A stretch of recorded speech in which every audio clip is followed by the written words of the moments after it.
श्री राधा कृष्णाभ्याम नमः। भगवान श्री कृष्ण की कथाओं का आश्रय लेने वाले भक्तजनों, मैं संध्या रानी महात्मा वेद व्यास जी एवं गुरुजनों की आज्ञा से श्रीमद् भागवत महापुराण के अष्टम स्कंद के 18वें अध्याय को प्रारंभ करती हूँ। अध्याय 18 वामन भगवान का प्रकट होकर राजा बलि की यज्ञशाला में पधारना। श्री सुखदेव जी कहते हैं, परीक्षित, इस प्रकार जब ब्रह्मा जी ने भगवान की शक्ति और लीला की स्तुति की, तब जन्म मृत्यु रहित भगवान अदिति के सामने प्रकट हुए। भगवान के 4 भुजाएं थी, उनमें शंख, गदा, कमल और चक्र धारण किए हुए थे। कमल के समान कोमल और बड़े बड़े नेत्र थे। पीतांबर शोभायमान हो रहा था। विशुद्ध श्याम वर्ण का शरीर था। मकराकत कुंडलों की कांति से मुख कमल की शोभा और भी उल्लसित हो रही थी। भगवान की अंग कांति से प्रजापति कश्यप जी के घर का अंधकार नष्ट हो गया। उस समय दिशाएं निर्मल हो गई। नदी और सरोवरों का जल स्वच्छ हो गया। प्रजा के हृदय में आनंद की बाढ़ आ गई। सब ऋतुएं एक साथ अपना अपना गुण प्रकट करने लगी। सबके हृदय में हर्ष का संचार हो गया। परीक्षित, जिस समय भगवान ने जन्म ग्रहण किया, उस समय चंद्रमा श्रवण नक्षत्र पर थे। भाद्रपद मास के शुक्ल पक्ष की श्रवण नक्षत्र वाली द्वादशी थी। अभिजीत मुहूर्त में भगवान का जन्म हुआ था। सभी नक्षत्र और तारे भगवान के जन्म को मंगलमय सूचित कर रहे थे। जिस तिथि में भगवान का जन्म हुआ था उसे विजय द्वादशी कहते हैं। जन्म के समय सूर्य आकाश के मध्य भाग में स्थित थे। भगवान के अवतार के समय शंख, ढोल, मृदंग, डफ, नगाड़े आदि बाजे बजने लगे। सिद्ध, विद्याधर, किम पुरुष, किन्नर, चारण, यक्ष, राक्षस, पक्षी, मुख्य मुख्य नागगण, देवताओं के अनुचर नाचने गाने एवं भूरी भूरी प्रशंसा करने लगे। उन लोगों ने अदिति के आश्रम को पुष्पों की वर्षा से ढक दिया। जब अदिति ने अपने गर्भ से प्रकट हुए परम पुरुष परमात्मा को देखा तो वह अत्यंत आश्चर्यचकित और परमानंदित हो गई। प्रजापति कश्यप जी भगवान को अपनी योग माया से शरीर धारण किए हुए देखकर विस्मित हो गए। जय हो कहने लगे। परीक्षित, भगवान स्वयं अव्यक्त एवं चित्त स्वरूप है। उन्होंने जो परम कांतिमय आभूषण एवं आयुधों से युक्त वह शरीर ग्रहण किया था, उसी शरीर से कश्यप और अदिति के देखते ही देखते वामन ब्रह्मचारी का रूप धारण कर लिया। ठीक वैसे ही जैसे नट अपना वेश बदल ले, क्यों न हो, भगवान की लीला तो अद्भुत ही है। भगवान को वामन ब्रह्मचारी के रूप में देखकर महर्षियों को बड़ा आनंद हुआ।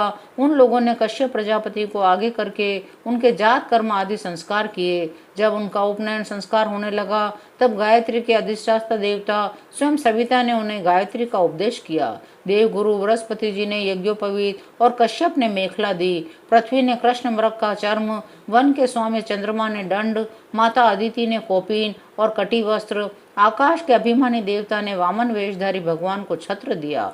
परीक्षित, अविनाशी प्रभु को ब्रह्मा जी ने कमंडल, सप्त ऋषियों ने कुश, सरस्वती ने रुद्राक्ष माला अर्पित की। इस रीति से जब वामन भगवान का उपनयन संस्कार हुआ तब यक्षराज कुबेर ने उनको भिक्षा का पात्र और सती शिरोमणि जगत जननी स्वयं भगवती उमा ने भिक्षा दी।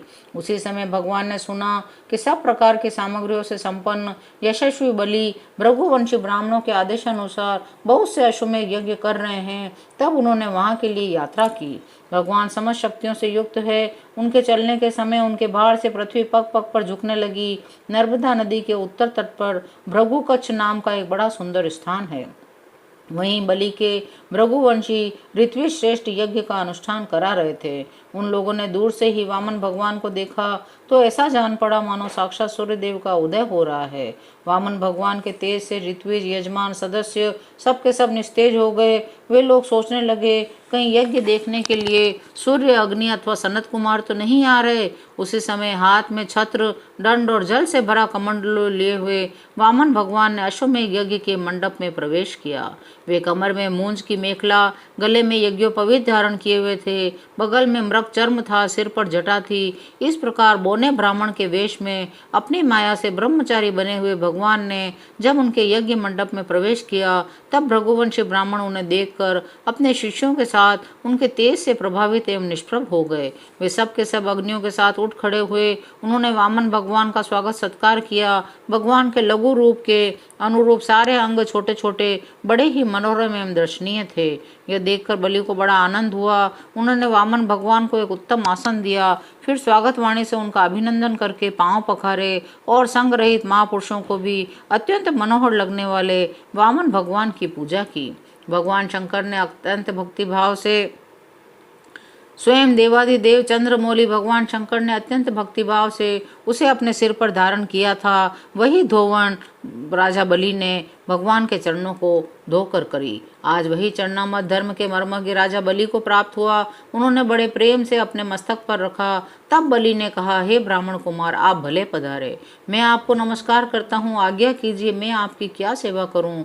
ऐसा जान पड़ता है बड़े बड़े ब्रह्मर्षियों की तपस्या ही स्वयं मूर्तिमान होकर मेरे सामने आई है। आज आप मेरे घर पधारे, इससे मेरे पितर तृप्त हो गए। आज मेरा वंश पवित्र हो गया, आज मेरा यज्ञ सफल हो गया। आपके पांव पखाड़ने से मेरे सारे पाप धुल गए। विधि पूर्वक यज्ञ करने से, अग्नि में आहुति डालने से जो फल मिलता है वह अनायास ही मुझे प्राप्त हुआ। आपके नन्हे नन्हे चरणों और इनके धोवन से पृथ्वी पवित्र हो गई।